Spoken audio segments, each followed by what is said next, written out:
அது பின்னு இல்லை, அது நடுவில் வர லைன். அது அண்ணா பக்கம் இழுத்து போடணும். அது அங்கே தானே கிடக்கு.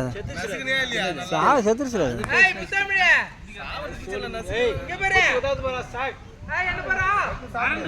எவ்வளோ தானேடா அப்பா.